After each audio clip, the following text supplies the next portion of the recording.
Cricket media சார்பாக வருக வருக என அன்போடு வரவேற்கிறேன். இந்த சேனல் தங்களுக்கு பிடித்திருந்தால் லைக் செய்யவும், ஷேர் செய்யவும், சப்ஸ்கிரைப் செய்து கொள்ளவும், பெல் பட்டனை கிளிக் செய்யவும். கிரிக்கெட் ஆர்வலர்கள் அனைவருக்கும் வணக்கம். பாயிண்ட்ஸ் டேபிளில் என்ன மாறுதல் ஏற்பட்டிருக்குன்னு பார்த்துருவோம். ஐபிஎல் 2025 கிட்டத்தட்ட முடிவு கட்டத்தை எட்டிருச்சு. இதில் ஜிடி முதலிடத்தில், 2ஆம் இடத்துல ஆர்சிபி, 3ஆம் இடத்துல பிபிகேஎஸ், 4ஆம் இடத்துல மும்பை இந்தியன்ஸ் 4 பேரும் குவாலிஃபை ஆகிட்டாங்க. இதுக்கு மேலே இருக்கக்கூடிய மோதல்கள்லாம் யார் ஃபஸ்ட்டு 2 பிளேஸில் வரப்போகிறாங்கிறத பொறுத்து தான் இருக்கிறது. ஏன்னா ஃபஸ்ட்டு 2 பிளேஸில் வந்தால் ஒரு போட்டியில் தோற்றாலும் அடுத்து ஒரு வாய்ப்பு இருக்குங்கிறதுனால இதில் மும்பை இந்தியன்ஸுக்கு பொறுத்தளவுக்கு வாய்ப்பு குறைவு தான். 3 அல்லது 4ஆம் இடத்துல தான் முடிப்பாங்க. அடுத்த போட்டியில் ஜெயித்தாலும் கூட மேலே இருக்க டாப் 3ல் தான் யார் டாப் 2 போவாங்க அப்படிங்கிறதுல இனி வரும் ஆட்டங்கள் அதுக்கு துணையாக இருந்து ஃபாலோ பண்ண போகுதுங்கிறது தான் நிஜம். நாம் டோர்னமெண்ட் ஆரம்பிக்கிறதுக்கு முன்பாகவே யார் பிளே ஆஃப்ஸ் போவாங்க அப்படின்னு சொன்ன விவரங்கள்ல இருந்து பார்க்கும்போது ஆர்சிபி, மும்பை இந்தியன்ஸ் 2 அணிகள் வந்திருக்கிறது. ஜிடி, பஞ்சாப் நாம் கணித்தது வரல. ஒருவேளை நாம் கணித்ததில் கோப்பை எதுவும் அந்த அணி வாங்குறாங்களா அப்படிங்கிறத பொறுத்திருந்து பார்ப்போம். அப்படி வாங்கினா நமக்கு வெற்றி தான் நம்மளுடைய கணிப்புக்கு அப்படின்னு சொல்லிக்கிட்டு நம்ம முதல் போட்டியில் கணிச்சிருந்த விவரங்கள் எதெல்லாம் ப்ளஸ் மைனஸ் நடந்திருக்குன்னு பார்ப்போம். மும்பை இந்தியன்ஸை பொறுத்தளவுக்கு Ryan Rickelton, Suryakumar Yadav, Tilak Varma, Jasprit Bumrah, Trent Boult, Karan Sharma இவங்கெல்லாம் சிறப்பாக செயல்படுவாங்கன்னு நம்ம ஏற்கனவே கணிச்சிருந்தோம். ஸோ அந்த அடிப்படையில் பார்க்கும் பொழுது நாம் கணித்த பேட்டர்ஸ் அத்தனை பேரும் சிறப்பாக விளையாண்டாங்க. குறிப்பாக ரியான் ரிக்கல்டன் அப்படின்னு பார்க்கும்போது ஓப்பனிங்லேயே நல்ல அதிரடி காட்டி 25 ரன்கள். அதே போல் சூரியகுமார் யாதவ் விக்கெட்டு மலமலன்னு போகும்பொழுதும் ஸ்டாண்ட் பண்ணி கடைசி நேரத்தில் நமன்தீரோடு சேர்ந்து சிறப்பான ஆட்டத்தை வெளிப்படுத்தி 73 ரன்கள். திலக் வர்மா 27 ரன்கள். இவங்களாம் சிறப்பாக நம்ம கணித்த வீரர்கள் செஞ்சுருந்தாங்க.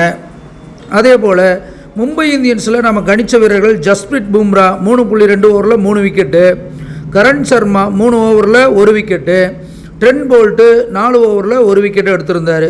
அப்போ நாம் கணித்த பேட்டர்கள், ஃபீல்டர்கள், பவுலர்கள் எல்லாம் சிறப்பாக செயல்பட்டதுனால தான் அந்த அணி வெற்றி பெற்றது. அதே போல் டிசியை பொறுத்தளவுக்கு நம்ம கணித்த வீரர்கள் கேஎல் ராகுல், அபிஷேக் பொரெல், ட்ரைஸ்டன் சப்ஸு, அக்சர் படேல், குல்தீப் யாதவ், அஸ்டோஷ் சர்மா. அக்சர் படேல் விளையாடவே இல்லை. அதுலேயும் கணித்த வீரர்கள்லாம் சொற்ப ரன்கள்லாம் அவுட் ஆகிட்டாங்க. கேஎல் ராகுல் 11 ரன்கள் மட்டுமே அடிக்க முடிஞ்சது. அபிஷேக் பொரெல் 6 ரன்கள் மட்டும்தான். Stubbs 2 run, Ashutosh Sharma 18 run. அப்போ கணித்த வீரர்கள் அதிக ரன்கள் அடித்தால் தான் கடந்த காலங்களில் வெற்றி பெற்றிருக்காங்கங்கிறது நம்ம கண்கூடாக பார்த்துட்டு வந்திருக்கோம். ஸோ அந்த அடிப்படையில் பார்க்கும்போது கணித்த பேட்டர்கள் டிசிக்கு சிறப்பாக செய்யலைங்கிறது பின்னடைவு. சரி, பேட்டிங்கில் மட்டும் அப்படியானா பவுலிங்லேயும் அப்படி தான். குல்தீப் ஒரே ஒரு விக்கெட் எடுத்திருந்தார். மற்ற நாம் கணித்த வீரர் அக்சர் படேல் இடம்பெறாததும் அந்த அணிக்கு ஒரு பெரிய பின்னடைவாக போயிடுச்சுன்னு தான் நம்ம சொல்லணும். ஸோ இதுதான் டிசி அணி தோற்பதற்கும் காரணமாக இருந்திருக்குங்கிறதுல மாற்று கருத்து இல்லை. அடுத்தபடியாக இன்றைய போட்டி அகமதாபாத்தில் நடக்கிறது. ஜிடி அணிக்கும் எல்எஸ்ஜிக்கும் இடையிலான போட்டி. அதில் ஹெட் டு ஹெட் அப்படின்னு பார்க்கும் பொழுது ஜிடிக்கும் எல்எஸ்ஜிக்கும் இதுக்கு முன்பாக 6 முறை மோதியிருக்காங்க 2 பேரும். அதில் ஜிடி 4 முறை வெற்றி பெற்றிருக்கு, எல்எஸ்ஜி 2 முறை. ஏன்னா 2 பேரும் ஒரே டைமில் தான் வந்தாங்க. அதனால் இதில் ஜிடி தான் ஆதிக்கம் செலுத்தியிருக்கு.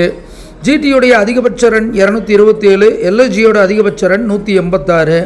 ஜிடியோடைய குறைந்தபட்ச ரன் 130, எல்எஸ்ஜியோட குறைந்தபட்ச ரன் 82. இந்த செக்மெண்ட்டோடைய லீடு எடுக்கிறது ஜிடி அப்படின்னு சொல்லலாம்.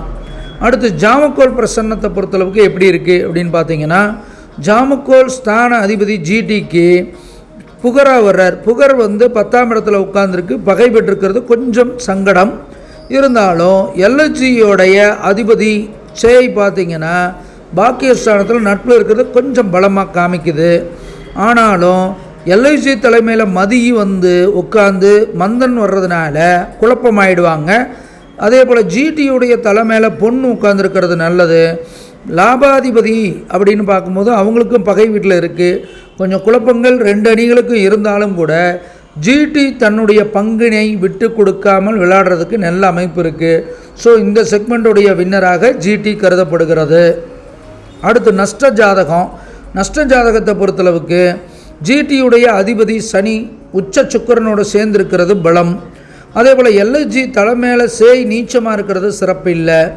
எல்எஸ்ஜியோடைய அதிபதி சந்திரனும் 9ஆம் இடத்துல இருந்தாலும் சனி மாந்தி தொடர்பில் இருக்கிறது அவ்வளோ சிறப்பான அமைப்பு இல்லை. வெற்றி ஸ்தானமே பாதக ஸ்தானமாக இருக்கிறது எல்எஸ்ஜிக்கு கொஞ்சம் பிரச்சனையை கொடுக்குது. ஸோ அப்போ இந்த நஷ்ட ஜாதகம் யாருக்கு சப்போர்ட் பண்ணுதுன்னா ஜிடி அணிக்கு சப்போர்ட் பண்ணுதுன்னு சொல்லலாம். அடுத்து டுடே லக்கி, இன்று யாருக்கு லக்கி நல்லா இருக்க போகுது அப்படின்னு பார்த்தீங்கன்னா 64வது போட்டி முடிவில் எல்ஐஜி அணிக்கு சிறப்பான லக்கி இருக்கிறதாக நம்ம ஏற்கனவே கணிச்சு வச்சுருந்தோம். ஸோ இந்த செக்மெண்ட்டோடைய வின்னர் எல்எஸ்ஜி. அப்போ அவர் ப்ரிடிக்ஷன்ஸை பொறுத்தளவுக்கு 4 நிலைகளில் ஹெட் டு ஹெட்டில் ஜிடி ஜெயிக்கிறது, நஷ்ட ஜாதகத்தில் ஜிடி ஜெயிக்குது. பிரசன்ன ஜாதகமும் டுடே லக்கியும் எல்எஸ்ஜிக்கு ஃபேவராக இருக்குது. எல்எஸ்ஜியை பொறுத்தளவுக்கு இதுக்கு மேலே ஒன்றும் இல்லை, எலிமினேஷன் ஆயாச்சு. ஸோ அதனால் அக்குது புக்குதுன்னு ஆட போகிறாங்க.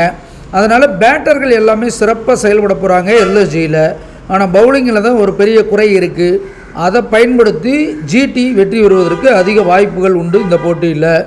சிறந்த வீரர்கள் யாரெல்லாம் செயல்படுறதுக்கு வாய்ப்பு இருக்குது அப்படின்னு பார்த்தீங்கன்னா ஜிடியை பொறுத்தளவுக்கு Shubman Gill, Jos Buttler, Sherfane Rutherford, Shahrukh Khan, Sai Kishore, Prasidh Krishna இவங்கெல்லாம் பேட்டிங் பவுலிங் ஃபீல்டிங்கில் சிறப்பாக செயல்படுறதுக்கு வாய்ப்புகள் உண்டு. அடுத்து எல்எஸ்ஜியை பொறுத்தளவுக்கு Mitchell Marsh, Aiden Markram, Nicholas Pooran, Rishabh Pant batsman எல்லாமே சிறப்பாக செயல்பட போகிறாங்க. ஆவேஸ் கான், சர்துல் தாக்கூர் இவங்களும் பவுலிங்கில் ஓரளவுக்கு பண்ணுவாங்கன்னு இருக்கிறது பொறுத்திருந்து பார்ப்போம். ஜாதகம் பார்க்க, படிக்க, எழுத அடியனை வாட்ஸ்அப்பில் தொடர்பு கொள்ள வேண்டுமாறு கேட்டுக்கொண்டு விடைபெறுகிறேன். நன்றி, வணக்கம்.